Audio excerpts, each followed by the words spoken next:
来继续正大消息，来看8月23日大罢免，民进党是再度失败，党内嘛出现着检讨的声音。民进党另外一党团的干事长吴思瑶就来宣布，不爱搁做党团的干部，这个党团内其他4个干部嘛做伙宣布请辞。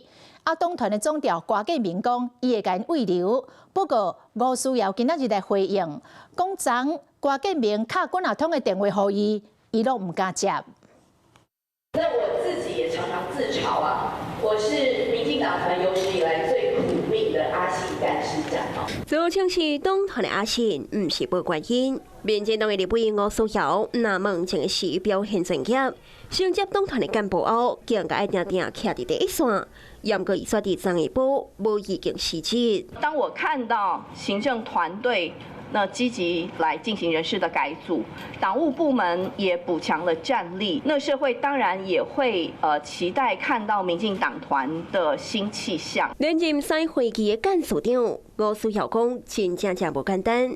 除了表态讲无要搁做，其他4个女性的干部也拢下任，敢若剩副干事长王义川也未表态。会请辞吗？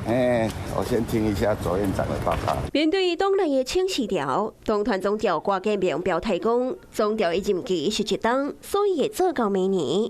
对其他4级的干部，卖总部慰留。我刚刚质询完，接到的电话就是柯总召的电话。昨天总召也打了很多通电话给我，但我不敢接。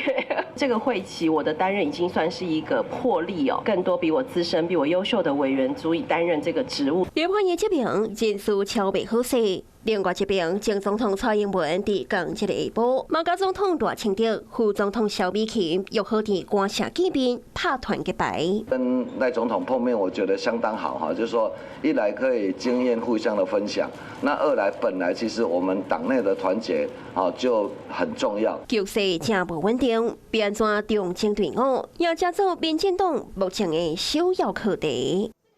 Hello， 我是林仙怡。想要抢先掌握最及时的新闻资讯吗？赶快订阅、按赞、开启小铃铛，锁定华视新闻 YouTube 频道。